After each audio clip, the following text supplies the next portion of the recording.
Hi everyone, Happy New Year. Today I'll be reviewing a book called Inexperienced Mage by D.W. Jackson. If you haven't read this book, don't watch this video, there will be a lot of spoilers. Basically, D.W. Jackson brings us to a world where it's a queendom ruled by women and men are viewed as lower class citizens. Our main character, he was sold as a slave to the queen because he was very talented in many ways.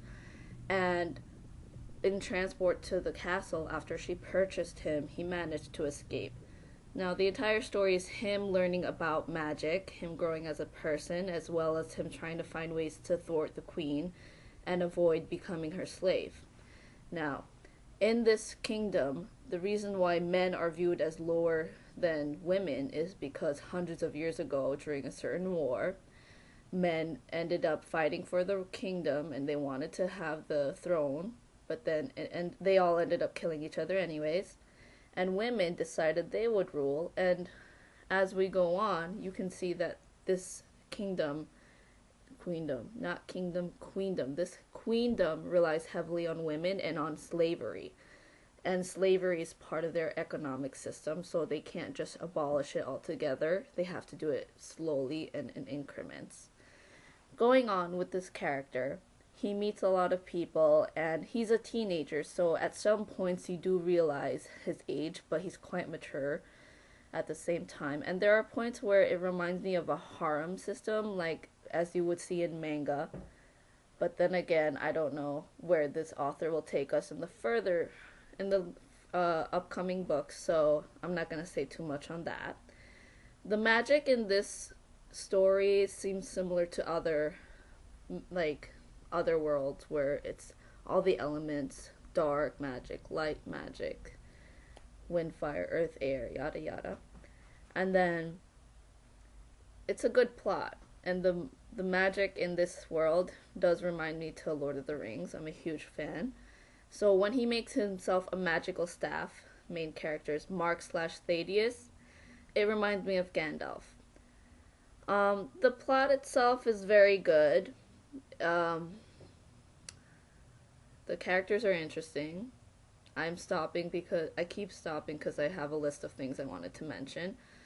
Um, at the very end, it does leave you in a cliffhanger, and unfortunately, I'm gonna ruin this for you guys. He's captured by the queen, and he's in a dungeon. In the epilogue, he wakes up and he's chained.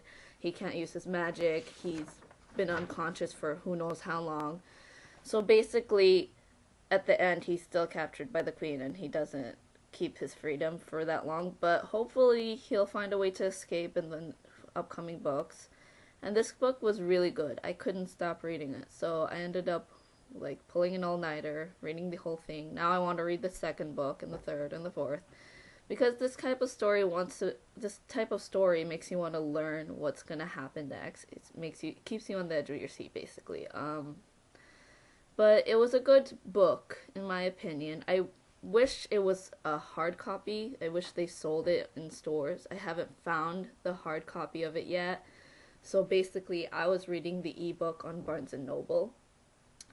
But basically, this review is also to bring publicity to D.W. Jackson as an author and to his works. So, I guess if you were to rate this book out of 1 to 10, I would give it a solid 7. But I'm mainly basing this on this very first book. It doesn't speak for the entire saga itself. And my opinion of the book may change as I read the other books and I can connect the story between the entire saga. Well, that's about it. I'm sorry if this was boring or if I seem like I'm unsure of myself or if I forget things, but this is my first review video, so yeah, I don't know what to say at times. Other than that, it was a good book, as I said. Main character was quite interesting.